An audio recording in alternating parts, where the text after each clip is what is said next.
Excellencies, मेरे सभी साथी मित्रों, सर्वप्रथम मैं एससीओ के कुशल नेतृत्व के लिए और कोविड-19 महामारी की चुनौतियों और बाधाओं के बावजूद इस बैठक के आयोजन के लिए राष्ट्रपति पुतिन को बधाई देना चाहूंगा।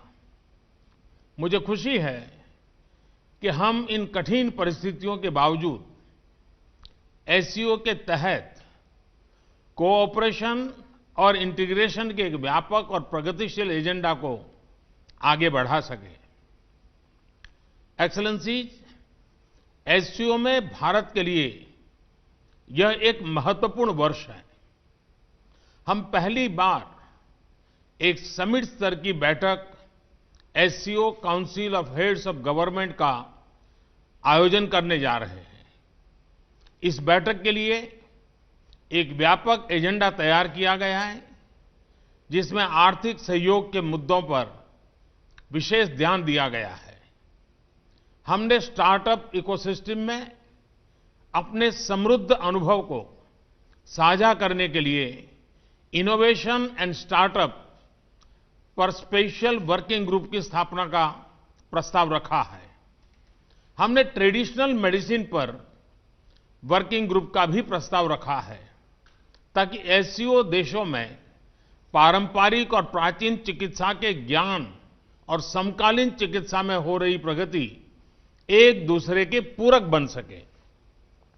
एक्सेलेंसीज, भारत का दृढ़ विश्वास है कि इकोनॉमिक मल्टीलेटरिज्म और नेशनल कैपेसिटी बिल्डिंग के कॉम्बिनेशन से एससीओ देश महामारी से हुए आर्थिक नुकसान के संकट से उभर सकते हैं।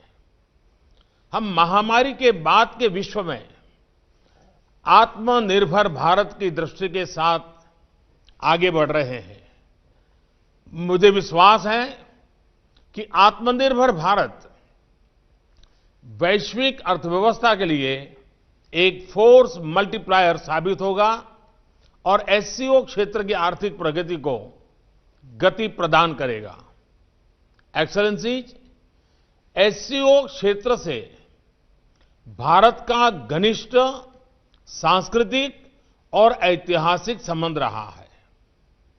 हमारे पूर्वजों ने इस साझा ऐतिहासिक और सांस्कृतिक विरासत को अपने अथक और निरंतर संपर्कों से जीवंत रखा।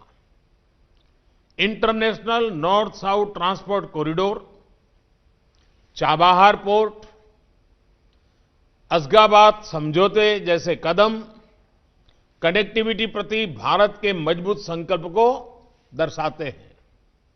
भारत का मानना है कि कनेक्टिविटी को और अधिक गहरा करने के लिए यह आवश्यक है कि एक दूसरे की संप्रभुता और टेरिटोरियल इंटीग्रिटी के सम्मान के मूल सिद्धांतों के साथ आगे बढ़ा जाए। एक्सेलेंसीज, यूनाइटेड नेशंस ने अपने 75 इयर्स पूरे किए हैं, लेकिन अनेक सफलताओं के बाद भी संयुक्त राष्ट्र का मूल लक्ष्य अभी अधूरा है। महामारी की आर्थिक और सामाजिक पीड़ा से जूझ रहे विश्व की अपेक्षा है ये यूएन की व्यवस्था में आमूल-चूल परिवर्तन आए। हमारे यहां शास्त्रों में कहा गया है, परिवर्तनमेव स्थिरमस्ति, परिवर्तन ही एकमात्र स्थिरता है। भारत 2021 से यूएन सिक्योरिटी काउंसिल में एक गैर स्थायी सदस्य के रूप में भाग लेगा। हमारा ध्यान वैश्विक शासन विधि में संभावित बदलाव लाने पर केंद्रित होगा। एक रिफॉर्म मल्टीलेटरलिज्म जो आज की वैश्विक वास्तविकताओं को दर्शाए, जो सभी स्टेक होल्डर्स की अपेक्षाओं, समकालीन चुनौतियां और मानव कल्याण जैसे विषयों पर चर्चा करें। इस प्रयास में हमें एससीओ सदस्य राष्ट्रों का पूर्ण समर्थन मिलने की अपेक्षा है। एक्सेलेंसीज, सर्वे भवन्तु सुखिनः, सर्वे सन्तु निरामया, सभी सुखी और सभी रोगमुक्त रहे, यह शांति मंत्र भारत के समस्त मानव कल्याण के प्रति आस्था का प्रतीक है। अभूतपूर्व महामारी के इस अत्यंत कठिन समय में भारत के फार्मा उद्योग ने 150 से अधिक देशों को आवश्यक दवाएं भेजी हैं। दुनिया के सबसे बड़े वैक्सीन उत्पादक देश के रूप में भारत अपनी वैक्सीन उत्पादन और वितरण क्षमता का उपयोग इस संकट से लड़ने में पूरी मानवता की मदद करने के लिए करेगा।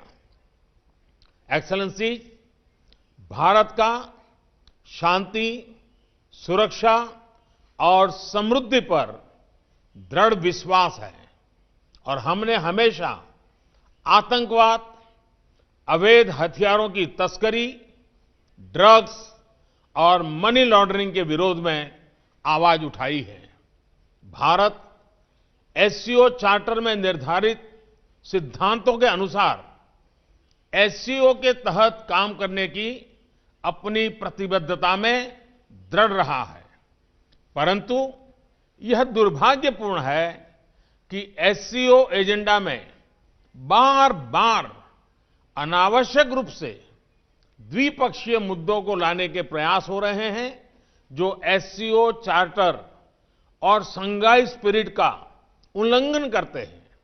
इस तरह के प्रयास एससीओ को परिभाषित करने वाली सर्वसम्मति और सहयोग की भावना के विपरीत है।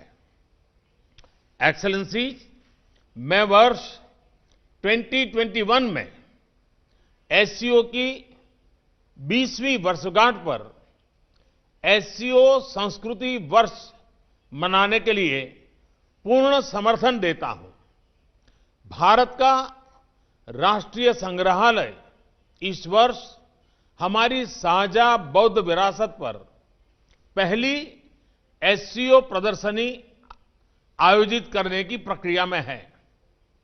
भारत की साहित्य अकादमी ने रूसी और चीनी भाषा में 10 भारतीय साहित्यिक कृतियों के अनुवाद का काम पूरा किया है और मुझे विश्वास है कि अगले वर्ष भारत महामारी मुक्त वातावरण में एससीओ फूड फेस्टिवल की मेजबानी करेगा।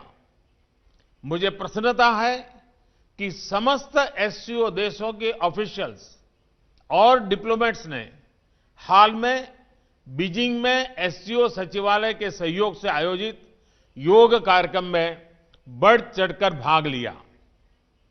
एक्सेलेंसीज, मैं एक बार फिर राष्ट्रपति पुतिन को उनके कुशल और सफल नेतृत्व के लिए बधाई देता हूं और इस बैठक के लिए उन्हें धन्यवाद देता हूं।